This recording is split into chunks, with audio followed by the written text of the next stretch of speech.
বিয়ের দিন রাতে বাসর ঘরে আমার স্বামী পেটে একটা কাটা সেলাইয়ের দাগ দেখে আমাকে ডিভোর্স করে দেয়।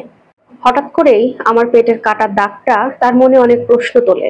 সে বারবার আমাকে জিজ্ঞেস করতে থাকে, এই কাটা দাগটা তোমার কিসের? আগে তো কখনো বলনি। তখন তাকে বললাম, সত্যি বলতে আপনাকে আমি আর আমার মা মিথ্যা কথা বলেছি, এক কথা বলতে পারেন ঠকিয়েছি। কারণ আজ থেকে প্রায় 2 বছর আগে একটা ছেলের সাথে আমার সম্পর্ক ছিল। খুব ভালোবাসতাম, একদম অন্ধের মতো বিশ্বাস করতাম তাকে। হঠাৎ একদিন আমার বয়ফ্রেন্ড বলল তার জন্মদিনের জন্য একটা ছোট্ট অনুষ্ঠানের আয়োজন করেছে, সেখানে আমাকে যেতেই হবে। কিন্তু আমরা তো কনজারভেটিভ ফ্যামিলিতে বড় হয়েছি, রাতে সেভাবে বাসা থেকে কোথাও যেতে দিত না। কিন্তু বাধ্য হয়ে ভালোবাসার মানুষকে খুশি করার জন্য মা বাবাকে মিথ্যা কথা বললাম যে আমার বান্ধবীর জন্মদিন, সেখানে অনুষ্ঠানে আমাকে যেতেই হবে, রাতে থাকতে হবে। বাবা মা রাজি হয়ে গেল। সেই অনুযায়ী আমি আমার বয়ফ্রেন্ডের অনুষ্ঠানে চলে যাই। আমি যাওয়াতে সবাই অনেক খুশি হয়, আমার বয়ফ্রেন্ডও খুব খুশি হয়। কেক কাটা হয়, অনেক আনন্দ করা হয়, গান নাচ সবকিছুই আমরা মজা করি। হঠাৎ করে আমার মাথা ব্যথা আরম্ভ হয়ে যায়। তাকে বললাম, আমার শরীরটা খারাপ করছে, আমাকে বাসায় রেখে আসার ব্যবস্থা করো। আমার বয়ফ্রেন্ডকে এমন কথা বলতে বলতেই আমি মাথা অজ্ঞান হয়ে ঘুরে পড়ে যাই। যখন আমার জ্ঞান ফেরে তখন আমি দেখি আমার বিছানায় ঘুমাচ্ছি আমার বাড়িতে। মাকে ডাক দিয়ে জিজ্ঞেস করলাম, আচ্ছা মা, আমাকে কে রেখে গেছে? আমি এখানে আসলাম কি করে? মা বলল, তোর দুটো বান্ধবী এসেছিল, সাথে একটা বন্ধুও ছিল। তুই নাকি জন্মদিনের অনুষ্ঠানে মাথা ঘুরে পড়ে গিয়েছিলি। তখন বুঝলাম হয়তো আমার বয়ফ্রেন্ড কাউকে সাথে নিয়ে এসে আমাকে রেখে গেছে। তখন তাকে ফোন দিলাম, কিন্তু সে আমার ফোনটা রিসিভ করলো না। ভাবলাম হয়তো ব্যস্ত আছে। কিন্তু দুপুর হয়ে গেল, রাত পেরিয়ে গেল, সে আমার ফোনটা ব্যাক করলো না। এর মধ্যে আমি আরো মেসেজ দিয়েছি, ফোন দিয়েছি, কোনো রেসপন্স পাচ্ছি না। কিছু বুঝতে পারছি না হঠাৎ করে তার কি হলো, কোনো যোগাযোগ কেন করছে না আমার সাথে। 2 দিন পরে আমার ফোনটা ধরে আমাকে অনেক বকাঝকা করে, অনেক বাজে ব্যবহার করে, যেটা এর আগে করেনি। জানতে চাইলাম এমন কেন করছো, কোনো ভুল হয়েছে আমার? সে বলল না, আমি খুব ব্যস্ত আছি, আমাকে বিরক্ত করো না, বলে ফোনটা রেখে দিল। আর যোগাযোগ করতে পারলাম না, এরপরে ফোন দিলেও আর রিসিভ করলো না। বেশ কিছুদিন পার হয়ে গেল। এর মধ্যে বয়ফ্রেন্ডের সাথে হঠাৎ হঠাৎ কথা হতো না।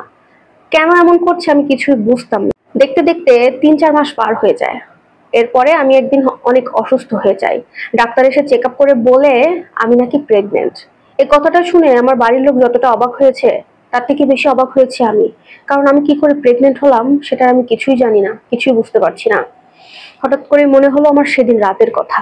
সেদিন রাতে আমি অজ্ঞান হয়ে গিয়েছিলাম আমার বয়ফ্রেন্ডের জন্মদিনের অনুষ্ঠানে। আমার আর বুঝতে বাকি রইল না, যা হওয়ার সেদিন রাতেই হয়েছিল। তাকে আমি ফোন দিলাম, সে সাথে সাথে ফোনটা ধরলো। ধরেই বলছে, কিরে তুই বারবার আমাকে ফোন দিচ্ছিস কেন? তোকে না বলেছি আমাকে আর ফোন দিবি না, তোর সাথে আমি আর সম্পর্ক রাখবো না। আরে তোকে তো আমি ইউজ করার জন্য ভালোবেসে নাটক করেছি, তুই বুঝিস না এটা? তোকে আমার ব্যবহার করা হয়ে গেছে, ইউজ করে ফেলেছি, আর আমাকে ডিস্টার্ব করিস না। এই কথাটা ওর মুখে শোনার পর আমার মনে হলো আমার পায়ের তলা থেকে মাটি সরে গেল। ওকে সব বুঝিয়ে বললাম, এখন আমার এই বাচ্চার বাবা তুমি, তোমাকে আমার দায়িত্ব নিতেই হবে। কিন্তু সে কোনোভাবেই আমাকে আর গ্রহণ করবে না। তারপর থেকে তার সাথে আমি আর কোনো যোগাযোগ করতে পারিনি। এই জন্য আমি আমার বাড়িতে অনেক অপমান হয়েছি, অনেক মারধর খেয়েছি। কিন্তু এক পর্যায়ে গিয়ে বাচ্চাটাকে নষ্ট করার সিদ্ধান্ত নিয়েছি, কিন্তু অনেক দেরি হয়ে যায়। তাই ডাক্তার বলে আমাকে সিজার করে বাচ্চাটাকে নষ্ট করতে হবে। আর এই পেটের কাটার দাগটা সেই সিজারেরই।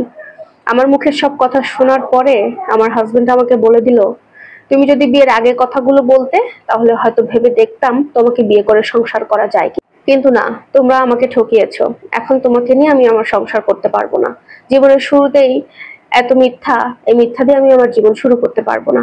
তুমি তোমার মাকে ফোন দিয়ে বলে দিও কালকে এসে যেন তোমাকে নিয়ে যায়, আমি তোমাকে ডিভোর্সের কাগজ পাঠিয়ে দেব। প্রিয় দর্শক, এই স্টোরিটা আপনাদের কাছে কেমন লাগলো অবশ্যই কমেন্টে জানাবেন। সত্যি বলতে আপুটি তার জীবনের ভালোবাসার মানুষকেও পেল না, আবার স্বামী সন্তানের একটা সুখের সংসারও পেল না। সত্যি এরকম দুর্ভাগা কপাল নিয়ে যেন কোনো মেয়ে জন্মগ্রহণ না করে।